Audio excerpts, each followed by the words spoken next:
Nous en sommes donc rendus à la période de questions et de réponses orales. Et je cède la parole à Monsieur le chef de l'opposition officielle.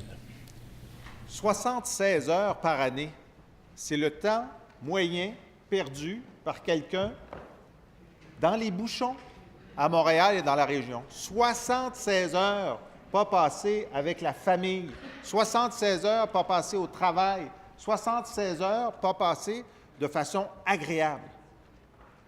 Le gouvernement libéral, quand il est arrivé, c'était déjà un problème. Il y avait sur la table une stratégie de la mobilité durable. Il l'a mis aux poubelles. Puis pendant 4 ans, ça a été le gouvernement de l'immobilité durable. Sur la Rive-Nord, on savait que ça s'aggravait de jour en jour. Il faut élargir l'autoroute 19, mettre des autobus. 4 ans d'immobilité libérale. Sur la Rive-Sud, on savait que l'autoroute 30 devenait un stationnement. Le gouvernement a rejeté les demandes de la Chambre de commerce et des villes d'élargir l'autoroute 30. Sur l'île de Montréal, on sait qu'il y avait une augmentation des bouchons. Le gouvernement a retardé de 4 ans le feu vert pour la ligne bleue. Est-ce que le premier ministre va accepter qu'il est le premier ministre de l'immobilité durable? Monsieur le premier ministre. Je ne pense pas que je vais accepter ça, Monsieur le Président. Bien, écoutez, d'abord, merci de soulever la question quelques heures à peine après qu'on ait publié cette très intéressante et très bien reçue. J'aime bien mon collègue de Jonquière, mais ce que le chef d'opposition montre était beaucoup moins complet que ce qu'on a présenté, de l'avis d'ailleurs des groupes qui ont réagi très favorablement à la publication de la politique de mobilité durable, qui couvre un ensemble de déplacements, pas juste dans les grandes villes, parce qu'il y a des régions aussi qui ont des enjeux de mobilité, qui couvre un ensemble de modalités, qui donne à 70 % de la population 4 options de transport durable, ce qu'on n'avait jamais présenté jusqu'à maintenant.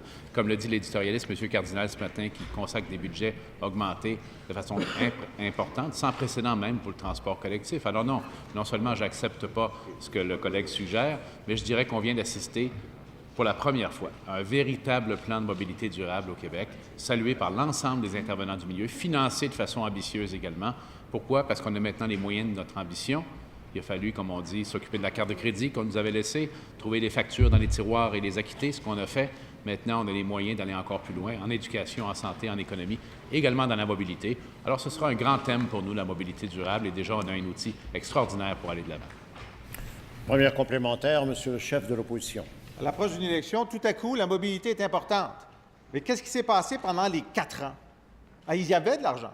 Il y avait 7 milliards de dollars. Ils l'ont investi dans un projet qui réduit seulement de 1 700 le nombre de voitures dans les bouchons, alors qu'on a démontré qu'avec le même argent, on aurait pu réduire de 10 % la congestion. C'est son bilan d'immobilité.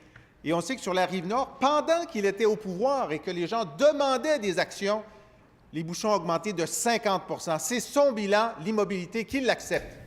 Monsieur le premier ministre. Je ne veux pas non plus trop accabler mon collègue, mais si on parle d'immobilité, parlons d'immobilité économique. Parlons d'immobilité dans la création d'emplois. Parlons d'immobilité dans la lutte au changement climatique. Parlons d'immobilité dans la représentation internationale du Québec. Parlons d'immobilité dans la croissance des salaires au Québec qui est plus élevée qu'ailleurs au Canada. Je pense que sur le plan de qui se déplace plus vite dans les grands enjeux qui touchent les Québécois, la décision, à mon avis, est assez claire.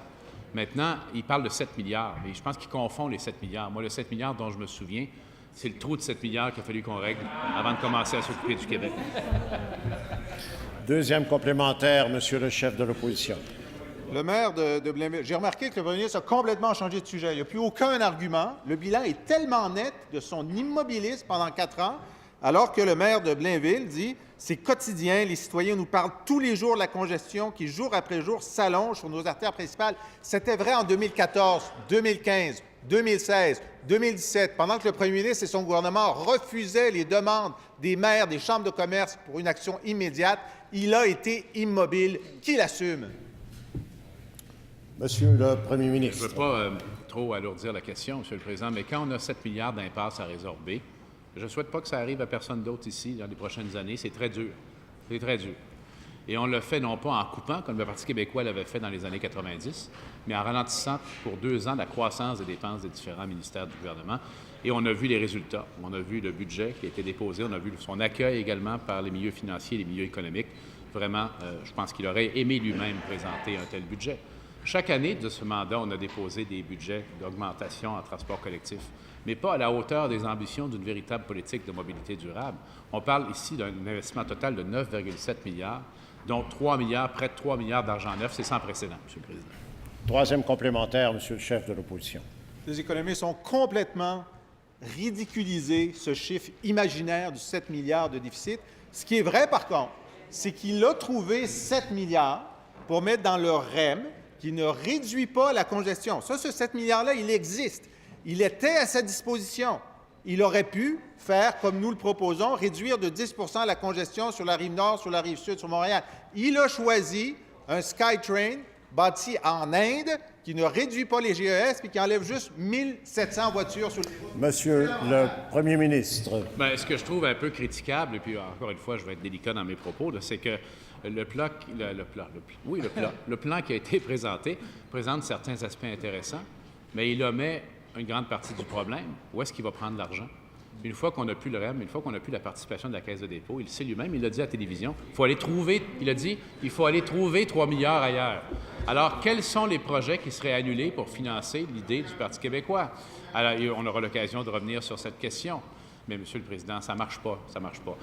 Parlez aux gens qui vont arriver de la Rive-Sud par le nouveau pont Champlain avec un train électrique aux 3 minutes. Parlez-leur de la mobilité. Ils vont savoir exactement ce que c'est une qualité de vie améliorée, une fluidité améliorée. Et la solution de l'avenir, c'est la mobilité durable. On y est, Monsieur le Président.